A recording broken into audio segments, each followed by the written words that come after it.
Welcome back ناظرین. ہم بات کر رہے تھے ڈاکٹر حسن عسکری صاحب سے، اور بریک کے آنے کے بعد اب ہم بات کریں گے حیدر صاحب سے. اسی گفتگو کو آگے بڑھائیں گے جو ڈاکٹر صاحب نے کہی.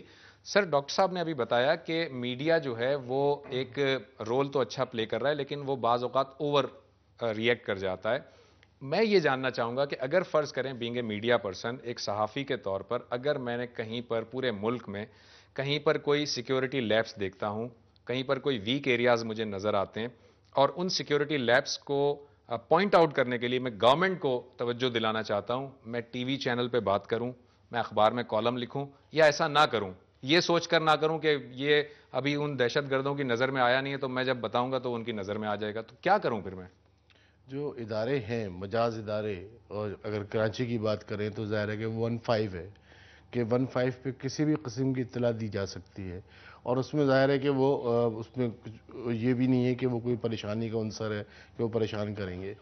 وہ اس پریشانی سے تو بہتر ہوگا جو ایک آدمی اگر اطلاع نہیں کر رہا ہے اس کی وجہ سے 150 آدمی جو ہیں آپ ان کے کی خیال میں کیجولیٹیز 15 ہو پر رہی ہیں. اطلاع دینا کافی ہو جائے گا یہ؟ میں سمجھتا ہوں کہ 15 اگر قریبی تھانے کے نمبرز موجود ہیں اور لوگوں کو نہیں پتا، ایک جس طرح رشتہ داروں یا احبابوں کے نمبر لکھے جاتے ہیں، میرے خیال ہے کہ اس کی پوری لسٹ رکھنی چاہیے، اور بچوں کو بھی دینی چاہیے کہ بیٹا یہ جیب میں رکھ لو. اسکولز میں ان کو بتانا چاہیے کہ ایویکویشن کہاں سے آپ نے کرنی ہے. وہ آج شام میں ایک جگہ میں وہاں پہ تھا تو وہ 2 اسٹیئرز تھیں، تو ایک اسٹیئرز کو لاک کر دیا تھا. تو وہ ایک صاحب مجھ سے کہنے لگے کہ اگر کچھ یہاں پہ ہو جائے تو یار یہ تو انہوں نے ایک اسٹیئرز لاک کر دیے ہیں. میں نے کہا بالکل ویلڈ پوائنٹ ہے آپ کا. یہ ایک حالانکہ ایسی یہاں کوئی صورتحال نہیں ہے، but why to leave that point from security point of view کہ آپ نے ایک اسٹیئرز کو کیوں بند کیا ہے، صرف ایک آپ نے یہ رہنے دی ہے خالی. مجھے یہ بتائیے کہ نفسیاتی طور پر کیا پرابلم آئے گی؟ یعنی اگر ہم اس طرح سے میڈیا پر اس طرح سے جیسے اس وقت میڈیا چل رہا ہے بالکل اسی طرح چلتا رہے، کیا پرابلم آئے گی؟ میرا خیال میں اویئرنیس لیول بڑھ رہا ہے. پرابلم آ رہی ہے، ایک آگہی کا عذاب بھی ہوتا ہے، ایک تو یہ بڑا مسئلہ ہوتا ہے. اور آپ یہ دیکھیں کہ جو ٹاک شوز ہیں معذرت کے ساتھ کہ پہلے دھیما بولنے کو شرافت کا معیار سمجھا جاتا تھا، اب اونچا بولنے کو جو ہے بہادری اور جرات مندی اور جو ہے وہ اسرٹیونیس کا معیار سمجھا جاتا ہے. تو جو جتنا زور سے بولتا ہے تو وہ لوگ زیادہ شاید مقبول ہیں یا ان کی ریٹنگ زیادہ ہوتی ہے. اور جب وہ لوگ دیکھ رہے ہوتے ہیں تو یہ ایگریشن کہاں سے ہو رہا ہوتا ہے کہ جب وہ یہ دیکھ رہے ہیں کہ نہ وہ اس کی بات برداشت کر رہا ہے، نہ وہ اس کی بات برداشت کر رہا ہے، نہ اینکر پرسن جو ہے وہ برداشت کر رہا ہے، تو یہ ایگریشن کا جو لائف شو ہو رہا ہوتا ہے تو یہ بچے بھی دیکھ رہے ہیں، یہ میں بھی دیکھ رہا ہوں. اور اگر مجھ سے کہیں اگر کانفلکٹ ہے نظریات میں تو یا تو میں چینل چینج کر دوں گا، وہاں بھی یہی تماشا ہو رہا ہے، اس کے بعد چینج کروں لیکن گا. آپ نہیں سمجھتے کہ یہ ایک تہذیب کے اندر یہ ایک آن گوئنگ پروسیس ہے؟ ظاہر ہے ہمیں میڈیا آزاد ہوا ہے، ابھی بہت زیادہ عرصہ نہیں ہوا، یہ آن گوئنگ پروسیس ہے، یہ فلٹر آؤٹ ہوتے ہوتے ہوتے فائن ٹیون ہو جائے گا. مطلب آپ نہیں سمجھتے کہ یہ فائن سر ٹیون ہو رہا ہے؟ میڈیا آزاد ہونے سے کیا مطلب ہے؟ میڈیا، الیکٹرانک میڈیا کی تاریخ 2002 ہے، تو یہ جو جتنے لوگ تھے یہ پہلے سے ہی مطلب آپ کے خیال میں ابھی فائن ٹیون کی طرف ہم نہیں جا رہے، نہیں مزید اس برائی کی طرف جا پروفیشن رہے سے ہیں؟ وابستہ تھے. یہ جو نئے بچے آئے ہیں ان نئے بچوں کو خراب کیا جا رہا ہے. یہ جو پرانے ہیں ٹھیک ہے، یہ نئے بچوں کو حیدر خراب کر صاحب رہے ہیں. آپ سے ابھی بات جاری رکھتا ہوں. میں کالر ہمارے ساتھ ہیں، ان کو شامل کرتے ہیں. السلام علیکم. السلام علیکم. السلام علیکم. جی وعلیکم السلام. کون صاحب؟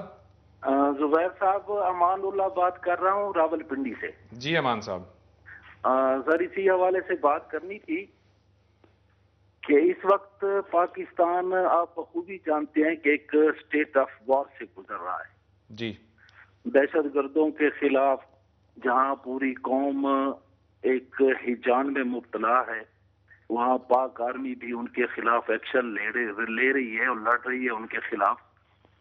اور ان حالات میں دہشت گردوں کا یا اسٹیٹ آف وار میں جو اپوننٹ ہوتے ہیں ان کا ایک پورے معاشرے میں، پوری قوم میں ایک مقصد ہوتا ہے خوف و ہراس پیدا کرنا. اور وہ خوف و ہراس اگر ڈائریکٹلی پیدا کرنے میں کامیاب نہیں ہو رہے، میڈیا ان کے لیے ایک بہت بڑا سورس بنتا ہے. پوری قوم اگر ایک اس پریشانی میں میڈیا کے تھرو زیادہ مبتلا ہو رہی ہے بجائے ان کے اس ایکشن کے، ٹھیک ہے. اگر ایک راولپنڈی میں دہشت گردی کا کوئی واقعہ ہو جاتا ہے تو میڈیا اسے اس طرح دکھاتا ہے کہ جیسے دہشت گردوں نے پورے جی امان صاحب بہت بہت شکریہ, تھینک یو ویری مچ. وہ کہتے ہیں نا ہما کہ خلق خدا وہ جو ہے اس کی آواز کو نکارہ خدا سمجھو, زبان خلق کو نکارہ خدا سمجھو. تو آپ جیسے شامی صاحب کہہ رہے ہیں کہ مائنورٹی کا یہ خیال ہے, لیکن جتنی بھی کالز آ رہی ہیں میرا خیال میں میجورٹی کا یہ خیال ہے کہ میڈیا اپنا رول صحیح پلے نہیں کر رہا, میڈیا نیگیٹولی پلے کر رہا ہے. ایک بات کہوں جو شاید اہم ہے اور جو ابھی عسکری صاحب نے بھی جس کی طرف اشارہ کیا, اور وہ یہ کہ ایک بات شاید ہم سب کو ذہن میں رکھنے کی ضرورت ہے کہ what is in national interest. ہم جو کر رہے ہیں وہ ملک کے مفاد میں ہے یا نہیں. حکومت ملک کے مفاد والا جو یہ نعرہ ہے نا, یہ بڑا بدنام ہو چکا ہے. ہر آدمی ملک کے مفاد کے لیے اگر آپ مجھے وضاحت کی اجازت دیں, آپ کا اختلاف حکومت وقت سے ہو سکتا ہے, لیکن ملک کے جو مفاد میں ہے وہ تو اپنی جگہ موجود ہے نا. مجھے بعض دفعہ ایسا لگتا ہے کہ 45 منٹ کے شو کو سکسیسفل بنانے کے لیے ہم پاکستان کو دھیڑنے کے لیے تیار ہو جاتے ہیں. I think that is what needs to be looked at. دوسری بات جو عسکری صاحب نے کہی اور میں اس کو دوبارہ ری ایمفسائز کرنے چاہوں گی, اور وہ یہ کہ ہمیں واقعی ایسا لگتا ہے کہ بعض دفعہ اینکرز ایک ایجنڈا لے کے بیٹھے ہیں.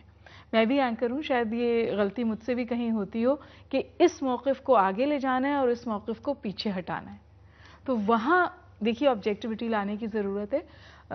یونائٹڈ اسٹیٹس کے میڈیا کا آپ نے حوالہ دیا, برٹش میڈیا کا آپ نے حوالہ دیا, انڈین میڈیا کو بھی آپ دیکھیے. جن ایشوز کو حکومت نہیں میڈیا یہ ریئلائز کرتا ہے کہ یہ قومی مفاد ہے. قومی مفاد اس وقت کویسچنیبل ہو جاتا ہے جب آپ یہ کہیں کہ ملٹری ڈیسائیڈ کر رہی ہے کہ چند تجاویز آپ دے سکیں گے سمرائز فارم میں. فار ایگزامپل میں یہ سمجھتی ہوں نا کہ فار ایگزامپل 45 منٹ کے شو کو سکسیسفل بنانے کے لیے آپ بعض دفعہ ایکچولی نیشنل سیکرٹس کھولنے کو تیار ہو جاتے ہیں. جو پچھلے دنوں ہم نے ڈیبیٹ دیکھی, جو پورے ISI کی اوپر جو ہمارے یہاں ڈیبیٹ چلی, اس میں بعض ایسی چیزیں بھی میڈیا پہ ڈسکس ہوئی which were totally against the national interest, اور جو کہ نہیں ڈسکس ہونی چاہیے تھی. اور میں نے آپ جو پوری بش ایڈمنسٹریشن کے 8 سال گزرے, انہوں نے الیکشن ہارا, لوگوں نے انہیں دوسرے ڈیموکریٹس کو وہ پاور میں لائے, لیکن جب تک وہ پاور میں تھے جو ان کی پالیسیز تھیں, media in the national interest of the country in policies کو سپورٹ کرتا تھا, ایک نیشنل کنسنسس بلڈ کرنے کی کوشش کرتا تھا.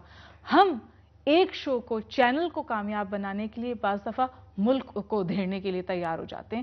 تو یہ میرا خیال ہے, یا اپوزیشن ہے یا رائٹسٹ پارٹیز ہیں, آج بھی وہ اپنا سیاسی پولیٹیکل مجھے آج بھی اس بات پہ دکھ ہوتا ہے کہ جو ہماری رائٹسٹ جماعتیں ہیں وہ ابھی بھی کلی طور پر ان کو کرٹیسائز کرنے کو تیار نہیں ہے. وہ آگے یہ کہنے کو تیار نہیں ہے کہ یہ جہاد نہیں ہے. تھینک یو ویری مچ ہما بقائی آپ کا. آپ حیدر صاحب ٹائم ہمارے پاس کم ہو گئے. ناظرین آپ نے یہ بات سنی دہشت گردی کے تناظر میں میڈیا کے کردار پر. جس بات پر ہما بقائی نے اپنی بات ختم کی ہے میں اسی کو دہرائے دیتا ہوں کہ ہمارا جو ہے نیشنل انٹرسٹ وہ سب سے زیادہ اوپر ہونا چاہیے. ہمارے اینکرز کا, ہمارے کالم نویسوں کا جو انٹرسٹ ہے وہ اپنے چینل یا اپنے اخبار سے وابستہ ہے, ان کا انٹرسٹ نیشن سے وابستہ ہونا چاہیے. اسی تمہید کے ساتھ میں ختم کرتا ہوں اپنے پروگرام کو. اللہ حافظ.